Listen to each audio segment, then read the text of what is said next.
All right, so let's just get right into it. We have some questions from our hype community. Our first question is, how do I differentiate myself in the application process, especially in the world of AI? I love this question personally. I hear it all the time, people that I'm working with. But yeah, I would say the best way to differentiate yourself is actually do your research. Like I always tell people, treat your job search like your job. So whether it be spending 40 hours a week, whether it be actually spending your 9 to 5 looking for a job too, definitely digging into the actual role. I see a lot of being on the other side, seeing candidates, seeing resumes, seeing thousands of resumes. A lot of candidates will apply for jobs that might not even be the same title as they're currently working on. So definitely tailor your resume to the job description and what the company's looking for. Number one, I think another way to differentiate yourself is actually networking. Actually, uh, meeting, and you can do research on LinkedIn, other social media platforms, and really finding out who the hiring manager might be, who the recruiter might be, and really connect with them directly. That will make your resume, your application move to the like top of the list. So I think those are kind of what comes to mind. Awesome. Thank you for that. So the next question we have is, what do you think of AI tools for recruiting? Too far or not? Definitely not too far. I think AI tooling, just like in any discipline, any job, whatever you're actually doing, it takes a lot. It automates a lot of the manual work that you need to do. So in the case of my world, in my role, a lot of the manual, like record keeping, note taking, for example, finding candidates. I use AI to automate all of that. I think I could still do a better job, but yeah, definitely not too far. I love AI, especially for Love recruiting it. too. Yeah. It's the best. Our next question is, what do you wish more candidates knew or did differently when applying? I think it does just go back to like doing your research, actually. You will not believe how many countless hundreds or not thousands of times where a candidate's applying to a role that really they either are not qualified for, or it's very obvious they applied to like 10, 12 different roles within the company. Us recruiters, we see all of that, right?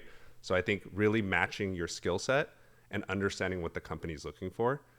I think the other thing that candidates should really do is, what are you doing?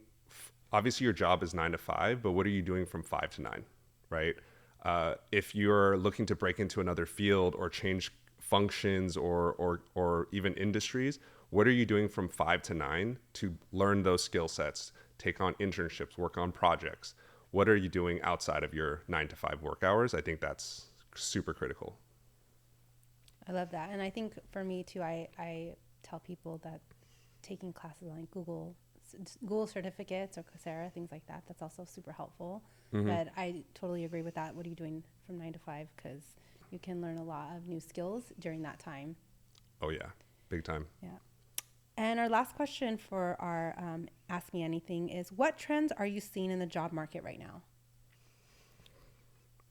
I think it's very much like industry specific. So obviously I work in like crypto and like fintech, if you want to call it, or financial services and software. I think that it's really transitioned to a lot of people, a lot of companies, I mean, and hiring teams are looking for more senior people, right? So uh, they're looking for like the lowest, most entry level role is like a senior X, senior engineer, senior accountant, senior operations person. So I think that maybe a good place for if you're not in the senior or earlier on your career is like maybe broadening your aperture of like where you're looking for jobs, right? Like I think if you want to look at the Googles, Facebooks of the world too, like maybe look at some startups, maybe look at some industries that you're particularly passionate about, where companies will take a chance on more, people earlier on in their career versus just hiring senior people. So I think generally I'm seeing kind of a shift from uh, a candidate market to an employer market now too. So I'm seeing companies across the board are being a little bit more picky.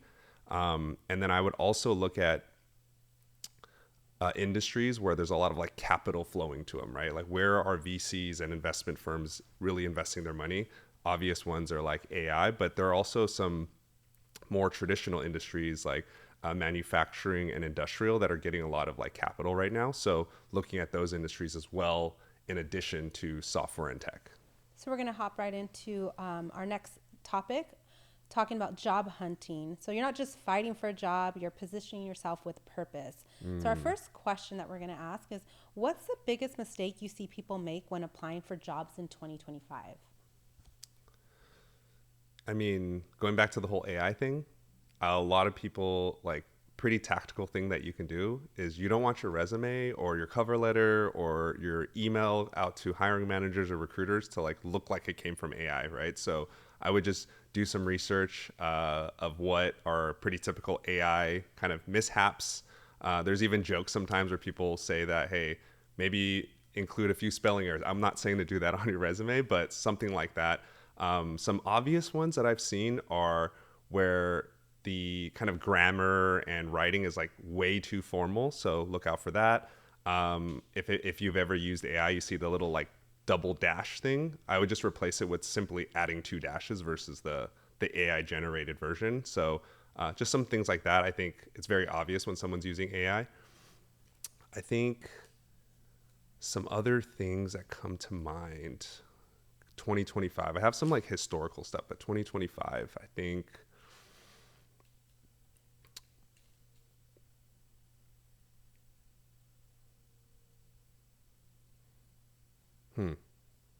Maybe I need to come back to that one. Yeah, no problem. Yeah. Do you want to talk about the historical things that you Like mentioned? people are making mistakes Yeah. on. I think I covered it previously, but um, I think, yeah, like maybe a good place to talk about where it, I think it's like a craft, like a science on how to put together a resume. Actually, that's a great point because I think one thing that job seekers are maybe like overly indexing on is like spending too much time on the resume, right? Like oftentimes when I just help people within Vive or within Hype about job searching, they'll spend all of their time on the resume piece. And I think resumes are just like make they're your kind of foot in the door where a lot of recruiters are basically just looking at really basic information. Do you qualify? Do you meet the requirements of the job? And then they move on. So one, I just wouldn't over index on spending all of your time on resume. But pretty simply, like when you're putting together a resume, and this is, maybe I'm preaching here a little bit, but when you're putting together your resume, super simple, look at the type of job you're looking for, take the job requirements, and then literally make bullet points. And I think people kind of overlook that piece too much of just tying your resume to the actual job description. I think too, like I can't say it enough, apply for jobs that like not that you're qualified for, but read through your resume and read through your experience. Does it make sense, right? If you put yourself in my shoes, if I'm reading your profile and your resume within 10 to 15 seconds, which is the average, am I going to really be able to draw a line to like, hey, can this person do the job? So again, I think that's really important. um I think another area too is like I honestly help a lot of people with job searches, even outside of my company, just friends, family, whoever. They don't take it as seriously as I think they should, right? Because you'll see people that like people that I know that have gotten several offers through a job search. They're spending like a lot of time, like treating it like a full-time job, looking for a role too. So yeah, I think unemployment should be really your full-time job should be looking for a job. Yeah. I love that. And you mentioned about the resume. Um, do you think it's better to be like simple on your resume? Because I've seen people who have like elaborate resumes. So do you think that it's better to be simpler, especially when it's being sent over into like one of those automated generated, what are those? Yeah, like it Yeah. just shoots back a resume for you, right? Yeah. Resume generator. Yeah. And Yeah. then when they're submitting it, a lot of times it's not an actual person looking at it. It's like an AI looking at it. So I hear people say like, oh, I submitted my resume, but I don't ever get a response from anybody. And a lot of times they're using like ChatGPT and different sources like that. And it's because it's maybe too elaborate and it's not getting through to the right people. Yeah. I think that's a really good question actually. So I mean, let's dive into it. Like really tactical like resume building. I would say I would take different approaches if you're like earlier on in your career and then later on in your career. Because if you think about someone with like 10 to 15 years of experience over 5 to 10 companies versus someone that has 2 years of experience, resume is going to look very different. I think one, if you're building out the resume, company, role, dates, obviously, but you should rank your bullet points based on what's the most important. I think also not being overly elaborate to your point. You want to just be really concise and get to like the meat of like what you actually did. And I think metrics and numbers and like deliverables are really, really critical to have in there. And again, I can't say it enough, especially to your point, if it is an AI that's reviewing the resumes, you want to make sure that the job description matches your resume, right? And having a huge overlap and alignment there. I think if you're earlier on in your career, always limit it to one page. Like don't need to talk about you know working at I worked at a coffee shop when I was in school. Like you don't need to put all that. You want to put only stuff that's really relevant to the role, and that's a great area where you can add projects and other things that you're working on. If you're earlier on in your career and you like want to break into a new field, I think that's a great place to like buff up and add into your resume too. Thank you. Thank you for breaking that down. So our next question is networking still the golden ticket or has it become overrated? Well, we're talking about hype network here too, right? So I think networking is actually the key to getting a job. It's even more important now. One area like maybe tangential is what we're seeing, at least in recruiting and someone that's reviewing resumes. There's actually so many fraudulent resumes that we come across. Like they're not even real people, and yeah, it's a lot, right? So I think that you working hard, networking, and getting to the right person is just even more important than it used to be. If you just make the right connection, you literally move to the top of the list. And if you connect with the actual person making the hiring decisions, they'll literally pass the resume to the recruiter, and boom, you're going to get an interview, right? So I think it could not be more helpful. And I mean, huge plug to Hype Network. It's a great place to start. Right. And to speak to networking, one thing I like to tell people is, when you're applying to a job to a company, look to see maybe who the recruiter is, reach out to them, send them a little message, and you never know, how connecting with them can maybe even bump your application up. And it just goes to speak to how Pastor Adam always says, you're one connection away from your breakthrough, right? So you never know who you network with could be your next boss. Yeah, if I can touch on that too, like how to network is also the question. Like how should I write the email or what's important? I think if you do your research about the company and like, let's say you're applying to Uber, but part of their like Uber Eats division, like understanding what that product is or what that specific team that you're looking to apply, like do research on it, maybe even share some anecdotes. I wouldn't go like too much into the personal side of like finding out what the hiring manager does on their free time, none of that, but really going above and beyond and a few layers deeper, just showing that you really want the role, you really are going to be hungry and go out and seek it. I think that's like huge. Justin, so we have a spicy question for you. Ooh, spicy. Yeah.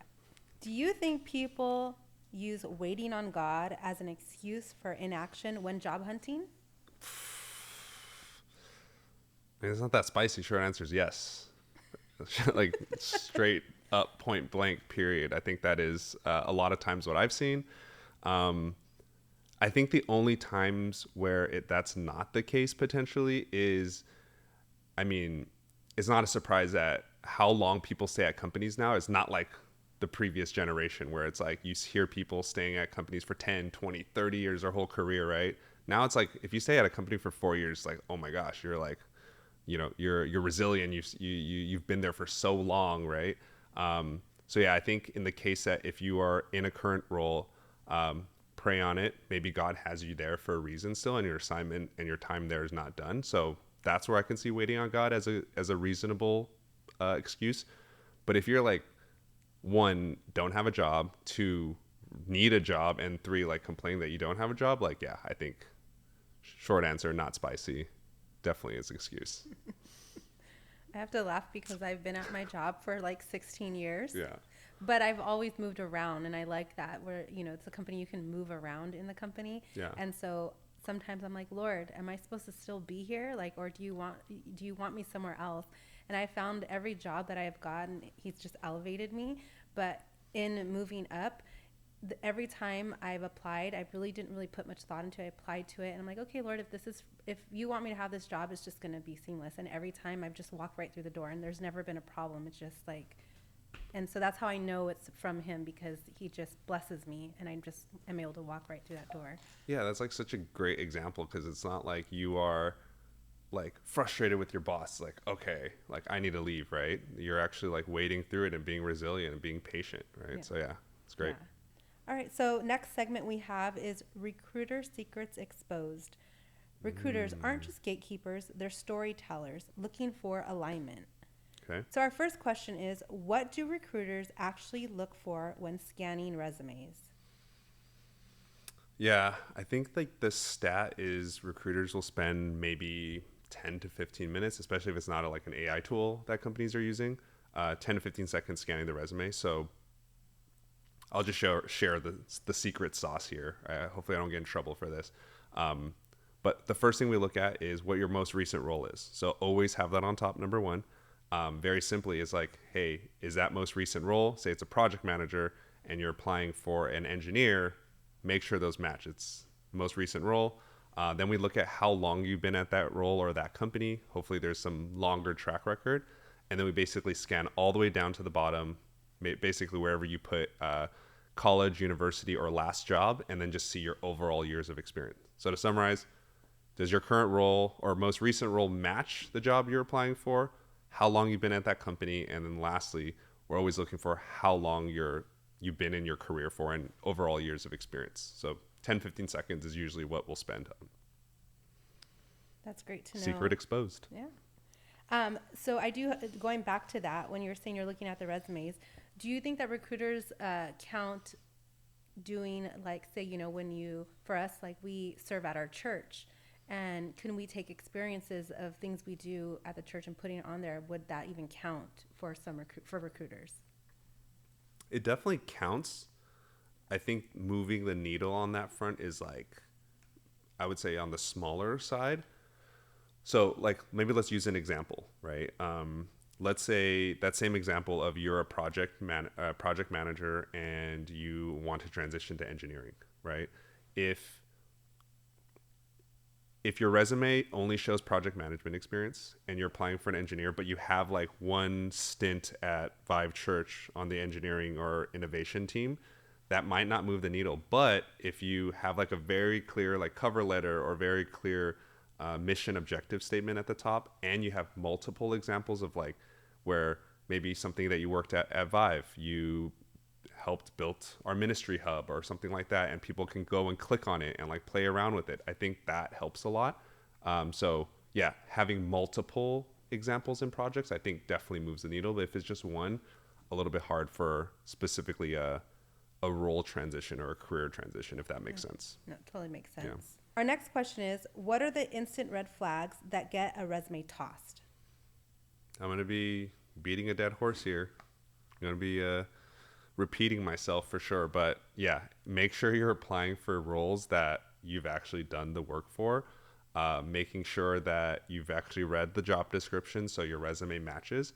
And I think another, maybe a more practical tip is for every single company and or role, I would create a separate resume for each of those, right? Even going all the way to like the fine detail print of whatever the PDF file is, do company name, role, and your name too, and do that for every single role and company that you're applying for. So I think it's just such table stakes to make sure your experience and the job actually matches. Like, I can't stress that enough, because that's the quickest way for a recruiter to go on to the next resume.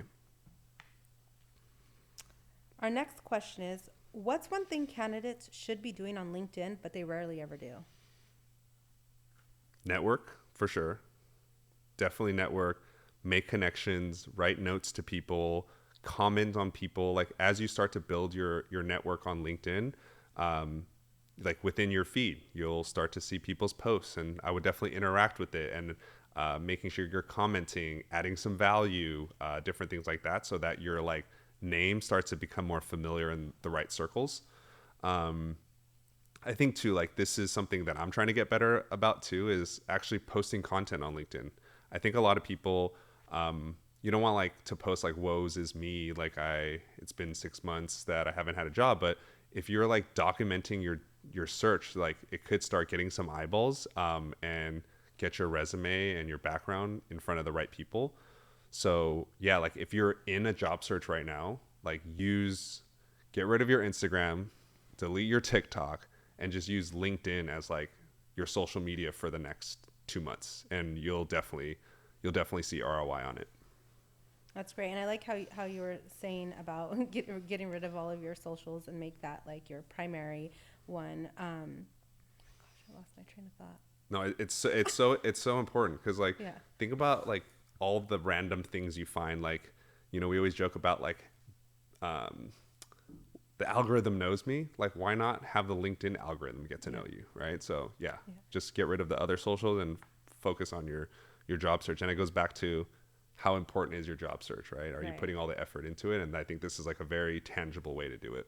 Have you personally found anyone who has done that where they've just been posting through their journey of finding a job and they ended up landing on your page somehow because maybe a friend liked it and then it showed on your feed? Have you found anyone that way? I I personally have, but I found it more so through Twitter. So the industry that I'm in, crypto, is like less LinkedIn. It's more on Twitter, or X, I guess, is what it's called now. And so I definitely notice people where they're posting their journey, or even posting like, hey, I've left this company and I'm looking for what's next. Because I think it's very easy to fall into, hey, I lost my job for for a reason that I did, or the market, a macro factor. But I think it's good to just be vulnerable and like share, hey, I moved on from this company. So I found people that way. On LinkedIn, I don't have like hard data on this, but I've definitely seen people, where they like circle back at the end of their journey of like, hey, I've seen them post throughout, and it's like, hey, after 6 months, like I found this job and it was because of LinkedIn, right? So I think it's better to do it than not. Yeah. Yeah. Yeah, Yeah. and I've have examples too where I've seen friends on there who they've been sharing their journey and then just timing. I'm like, oh, you know what? I do know of someone who's hiring in their field, and I'll send that over. But had they not kept being consistent on posting about their story of how they're going through their job loss, I wouldn't have seen it, so I wouldn't be able to connect To them make to that that connection. person. Yeah. Yeah. I mean, I think we just have like a new product idea for Hype. I think we need to create that network within the Hype community too, of like, because obviously, like yourself and myself, we work in the recruiting space, and we know probably other companies that are hiring too. And then on the other side, there's probably a lot of people within Hype that are looking for jobs or looking for what's next too. Yeah. So just saying, that's Yeah. an idea right That's there. a great idea right there. So we have a hot topic here. Spicy? Spicy, yes. Have job seekers become too entitled in the hiring process? Hmm. Entitled, huh? I don't think so, at least what I've seen. If you were to ask me 2 or 3 years ago, when I think it was like a very much a candidates market, where like companies were like, hey, we need to hire all the best engineers, especially like with the AI talent grab right now too. Like, yeah, I think there was, a case to be made like a couple of years ago, but I think it's starting to kind of balance out and swing towards the other side of the pendulum. Um, yeah, if it's an employer's market, candidates are not going to be entitled. If it's a candidate's market, they will be. So yeah, not too spicy. Not too spicy. All right, our next segment, we're going to be talking about interviews, confidence, and vibes.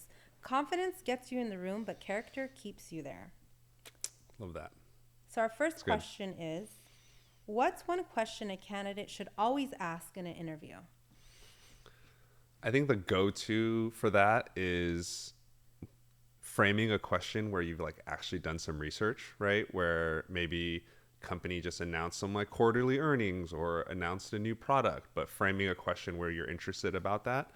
I think depending on who you're interviewing with, if it's just like a cross-functional team member that sits on a different team, or if you're actually interviewing with the hiring manager, crafting your questions to that person. And I think again, like it goes into doing research on that person, right? Because usually if you're doing a more formal interview, you're gonna know who the person is. They'll usually share their LinkedIn. If they don't, look them up, find out what their role is, and then start crafting very specific questions to them. Um, yeah, I think those are questions that I would always ask. I don't think there's anything else like that. Let's say you don't ask an interview, it's like you're gonna bomb it. I think just making sure that you have like thoughtful and questions that you've done your research about the person and the company. That's great. Our next question is, can someone recover when they totally bomb an interview? I think in most cases, yes. Like removing the like screw your mom, you said that to an interviewer, removing that out of the equation, or whatever, like you just it's a very like bad negative experience. But if you just like maybe didn't answer the questions right, or you couldn't think perfectly on the spot, I think it's always recoverable. I think that peeling back the curtains from my seat and like in a recruiting seat, what we usually look at is we look at, say you're doing an on-site interview for a software engineering role. Again, that's mainly my world.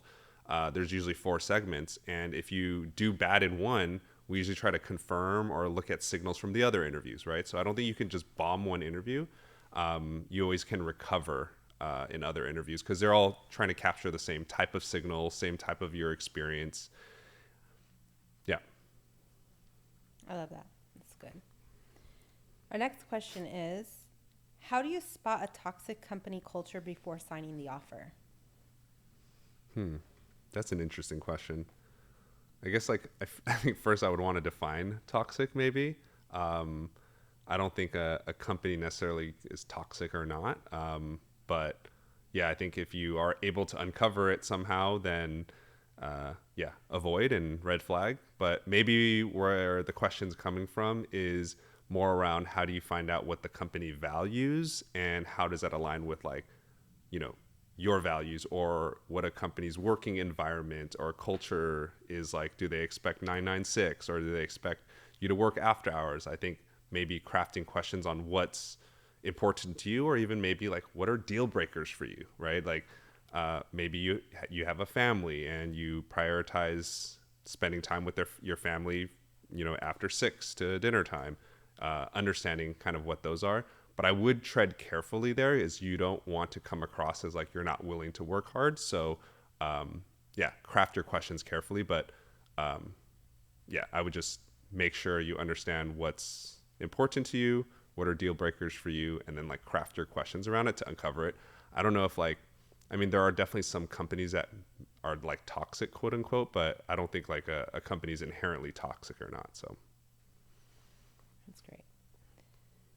Our next question is, how important is your digital footprint? So when you're thinking like social media and LinkedIn. Like your or versus, personal? I guess, your personal versus your LinkedIn account. I think it definitely matters. Like, I think anything when you're talking about digital footprint, like it lives on the internet forever, right? So definitely be careful of what you're putting out there. But I think in practicality, I won't, or recruiters probably won't look at like your personal social until maybe towards the end of the process. I believe like in the reference or like back channel stage 2. Pro tip is like go look up yourself from like a incognito Google Chrome window and like look for your name and see what you can find, and just making sure it matches with your LinkedIn or professional footprint, at least while you're job searching, right? If you're not, it's fine. But I think generally probably part of hype, those 2 worlds should be pretty congruent, I would say. Presentation matters. Presentation matters, yeah. And our spicy question is, should people ever fake it till they make it in an interview?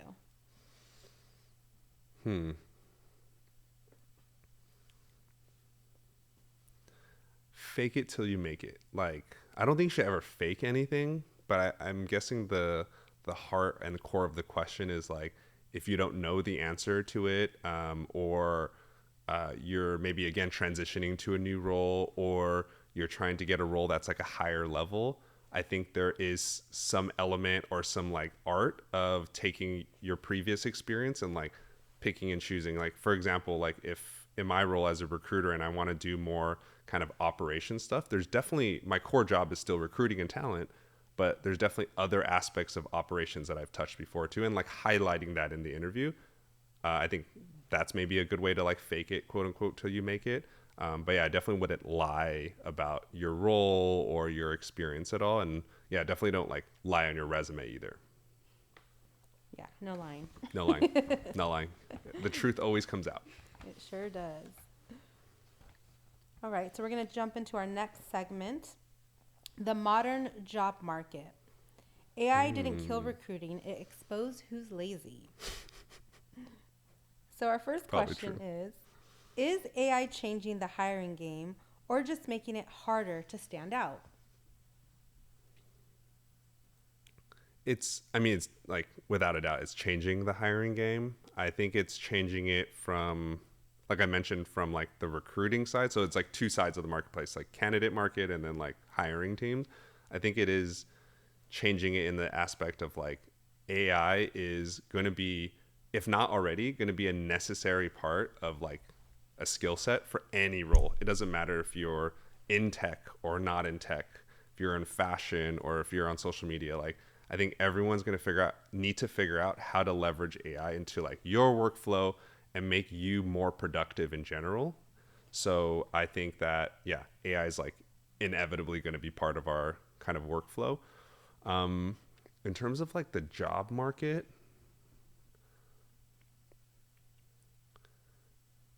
yeah, I mean, I think it's just going to make things more streamlined. I think like to the topic and banner of this segment too, like it just exposed who's like not trying and not working as hard.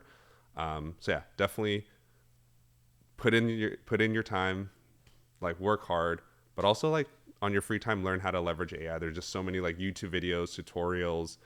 Hit me up, like we can talk about it. Yeah, definitely changing the game. So It really is. if you're not using it, you need to catch up. Yeah, we used it earlier. Like, how Yeah, long is this going to take to read? Like, we right. just threw it in there. Yeah. Might also like level you up, on the playing field when you're applying. If you say, "Oh, I learned, these skills from this," it might help you actually. Yeah, I mean, I think that's a good point. Like, in my role right now, I'm like a team of one. And I think through my interview process, I think a lot of like heads of, or if you're like a leader, you want to come in and like immediately, I need to hire X amount of people. I need to build my team. But I think from the very beginning, I told the founders, I want to be as lean as possible and be a one person team as long as possible. So I've had to like leverage a lot of like AI and Yeah, other resources to be able to like do multiple jobs at once. right. The next question I have is, should people still tailor every resume or is that outdated advice? Tailor every resume, every single one. Yeah. Tailor every resume. I mean, using AI, you can literally take the job description, your old resume, send it in there, create a new resume for me. Again, like I said, save your name specific to the job and the company, and you're done, right? So, yeah, there's AI and resume combined. All right, our next question is, what's the most underrated job search platform right now? In my world, is definitely Twitter. Like, I feel like I have never in my career had as many networking, but sourcing and like getting in contact with the right people as much as I am on Twitter. I think that generally and more broadly, at least in the US, everyone's on LinkedIn right now. So I don't think that's changed too much. So you will be able to find the recruiter or the hiring team and like information about the company like fully on LinkedIn if you're in the US. I would say outside there are other kind of platforms that specifically to those regions, but LinkedIn is like still the predominant social media platform. So I would say if you're in a job search or you're planning to be, definitely just focus all your energy on LinkedIn, nothing else. If you're in like crypto or SaaS, B2B stuff like that, like Twitter can be very helpful. So when you mentioned Twitter X, you were saying if you're in crypto, is that more just for that sphere, or is there certain job markets that are only on there, or you think like anyone can be on X? I think anyone can be on X. I do think, I mean, I don't have the full picture, by the way, but other industries that I've seen is definitely crypto for sure. Definitely a lot of like SaaS companies. If you're building a developer tool, so like your end user is not like a you, me, our parents, retail people, or they're actually like developers, like engineers, that's really helpful. And then I think another cohort within Twitter that's really popular is like founders too, right? So if you're like a founder, which, you know, hype probably a lot of like amazing entrepreneurs here, Twitter would be like a good place to like meet VCs, meet other founders, and things like that. So there's probably a lot more, but I just not aware. That's great. Thank you. Mm-hmm. Our next question X. is, are remote jobs making a comeback, or are they gone for good? I don't think they're making a comeback. Like, I guess like post 2020, remote jobs like spiked completely, and obviously out of necessity. Since then, it's kind of tapered off, and I don't think they're going anywhere. That's just if I had to like project out and just, you know, hypothesize, I don't think they're going anywhere. And companies now, you can't like really peel that back necessarily, but companies that and industries that remote work is feasible, like I think it's here for good. Outside of that, it'll probably move to more of a hybrid model. But there are definitely some companies that like just operate better together. I think it's really about like company culture too. Like founders, executives, if they like prioritize in-person collaboration, those companies will for sure like return to office. But I don't think if you look at the whole job market that remote work or hybrid work is ever like going to go away. And that'll be my take. And I love working remote, but I've also found working remote, I can't really build a good relationship with my coworkers the way I would have in the past when I was working full time in the office. It's just a different level of connection that you build with them, and you can have more intimate conversations with them versus when you're remote, you just don't have that same relationship with them. It's more just all work and that's it. Yeah. And like the relational piece is so important because like now the coworkers that you've worked with in person, like when you ask them for like, hey, I need help with this project, they're way more willing to do it versus like you only see each other on a screen once a week. Maybe it's like, just asking me for this thing again. Right. Right. Yeah. And our spicy question is, has the job market become more about personal brand than an actual skill? Maybe in some industries, but I actually think it's like the inverse of that. I think it's even more important about actual skills now, where like companies and like recruiting teams and hiring teams are actually looking for not how well you even do in an interview. They're looking for like artifacts of like your actual work, right? So I think replace personal brand with maybe a portfolio, right? You don't have to just be a designer to have a portfolio. Like even as a recruiter or a talent person, you can put together a portfolio of like the different like dashboards you put together, maybe even having case studies of the different companies that you've worked at versus a resume. And like, so I think there's ways to like prove your actual work. And I think companies are starting to veer more towards that now versus just how you interview or your personal brand. That's awesome.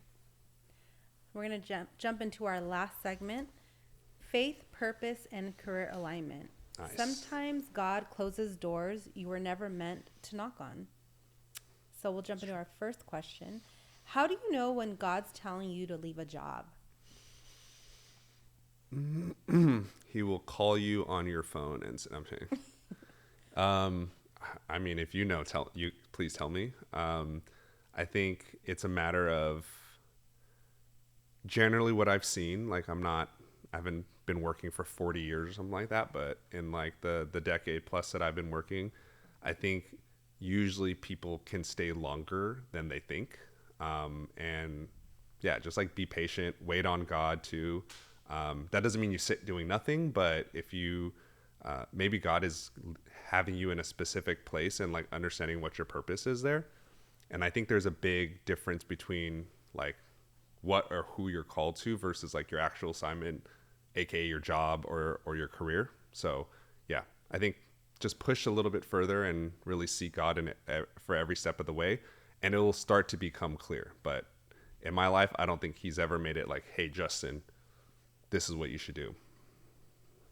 Yeah, I can speak to that because there's been times where I've been places and I'm like, feel like my flesh is like, let's go, let's leave this place. But God's like, Oh, no, yeah. I want you here for a reason. You're here and it's not time yet. Like, and when you try to leave, it's not very easy. So you're like, okay, it's just, I'm fighting this uphill battle. It's not time for me to go. So I'm going to stick it out. And I know God has a purpose for me in this. And I've had that where I've worked in a department where I was so scared to go work there because they said the executive was really difficult to work with.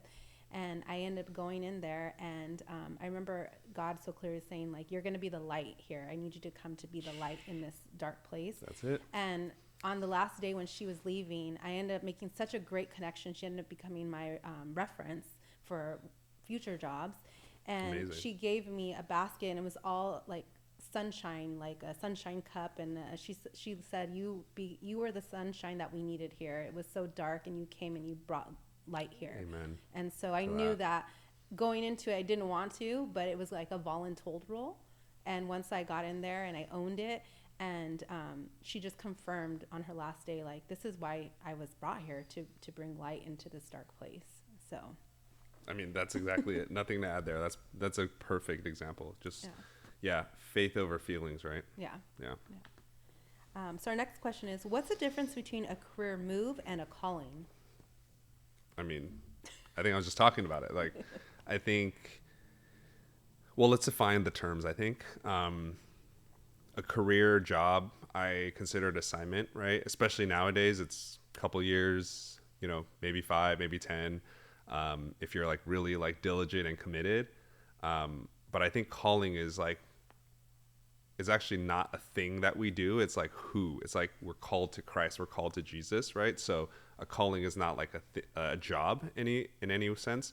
So I think like we've kind of conflated those two worlds where like nowadays people are like, I mean, if you're passionate about something, obviously pursue it, but we're so indexed on like, hey, do I love my job? Do I feel called to my job? No, like maybe God has you there for His calling, right? Not like what you want to do. So yeah, I think we need to like separate the two of like, hey, I'm in this assignment right now. God has me here for a reason. Let me find out why I'm here versus conflating that with like your calling, which is your call to Christ. That's awesome. I love that. Our next question is, how do you hold your values in industries where faith isn't popular? I mean, I'm still figuring that out too. But I think one is you can't be afraid to be like bold, right? Like Bible tells us to be strong and courageous, right? It's not going to be easy to talk about it, especially if you're in the Bay Area, like where I'm at too. And that's like not something that's super welcomed in the workplace. But I think in individual settings, you could definitely find opportunities to share it. And then I think going back to like your personal brand or your digital footprint, you want those to match, right? You want what you do on the weekends to match like, what you do at work and kind of your value system and morals, and obviously being Christ-centered. So yeah, I think there's always ways to find opportunities to like talk about it, but not being afraid to talk about it is like the very, very first step. And you have no idea where that can lead to. I think once we start doing that as believers, we'll be able to like have so much impact where our coworkers are coming to church. You just don't know who is like open and God's already moving and kind of forerunning for us on those fronts. You just got to be bold and talk about it. I love that. I love being bold, especially in the workplace. It's not easy, but got to It's do it. not. Yeah, someone's got to do it, Even if it's like during the holidays, dropping those little invite cards, because I feel like the holidays is such a good place. People are looking, they don't have family in the area. They're looking for community. And so sometimes I use those opportunities at work to put it in the break room, the invitation cards for like the Christmas productions, things like that, Yeah. I mean, even another simple, very like easy thing to do is like every time on Monday or Tuesday, everyone asks, "What'd you do in the weekend?" It's like, "Went to church." Yeah. It's like no one's gonna complain about that, No. but Yeah. you don't know what those doors can open, right? Yeah. Our next question is, can work itself be ministry even if it's not in a church? Yeah, 1,000%. Church can be ministry. Going back to what your assignment is and who you're called to, you can, like, God's going to place you in places where it doesn't necessarily need to be in a church. Definitely go to church still, but you can do ministry in wherever God's called you to be. Like Paul, like looking at Paul, he was like, if we were to look at his like W-2, it would say tent maker, right? He was not a pastor, he was not a ministry leader, but that was his calling. But like what he did as a functional job, I don't think he ever was like, I'm called to be a tent maker, I'm called to build tents. No, actually, that was his job, that was his function, that's how he like made money. But he was called, obviously, to bring the gospel to literally the entire world, right? So yeah, I think you definitely can. And our spicy question is, do you think success has become the new idol for our generation? Yeah, especially here in the Bay Area. Um, like if you spend any time here, when you meet someone, the first thing they ask you is like, what do you do, right? What are your credentials? Like, who do you work for? How much money do you make? No one asks that, but essentially that. So yeah, I definitely think success can replace, putting our value and importance and identity in Christ. Like anything that replaces Christ is an idol, right? So yeah, I definitely think success can be. I think I don't want to be too preachy here, but I think like a good way is like we always have to self-reflect, because I'm guilty of it, right? Like we have to self-reflect on like what are we valuing in our lives, right? Where a simple way is just always just take a look at your calendar right now. Where are you spending your time on, and is that matching to what your morals and values and everything too? So yeah, definitely can put success as an idol. So, Justin, being the head of talent in recruiting, how has the Hype Network helped you in your career? I think like I wouldn't say it's necessarily directly helped me in my career. It's helped me expand outside of my career, and how I think one, there's just not that many spaces where like the intersection of everything that I like am super passionate about, talk about tech, talk about entrepreneurship, and then ministry and faith. Like there's just not many of those that exist. So that's one reason. And I think being around the Hype community, all the members, all the mentors that we have here, it just like keeps expanding what I think is possible, right? Where I can do really well in my job and my career, but how do I leverage that where God's put me to, and like steward that really well to really expand his kingdom, right? I'm called there for a reason, called to him for a reason, but I think it's just, yeah, expanding my vision, get around faith-filled entrepreneurs, get around faith-filled like kingdom builders, and it's just gonna move mountains in your life, I think. That's great. I love being around faith-filled people. They just really just expand your vision and just help you see things from a different perspective that maybe you didn't even think of seeing. So as we close this out, for the person listening who feels unseen by recruiters, by bosses, maybe even by God, what's the one thing they need to hear right now to keep showing up? I'll give a couple things. God is the same yesterday, today, and tomorrow, right? He's not going to change. And then also God's always going to go before you. So I think knowing that we don't obviously work for salvation, but we work from salvation, right? So put in the good work, right? What is it? Colossians 3:17 is you work unto the Lord.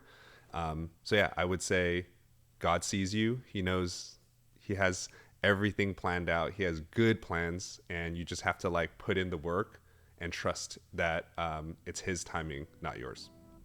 That's great. Today we pull back the curtain on recruiting, job hunting, and calling, from resume myths to spiritual truth. If it's your first time listening, feel free to like, comment, and subscribe. If you like this episode, please follow Hype Network for more content. Cheers!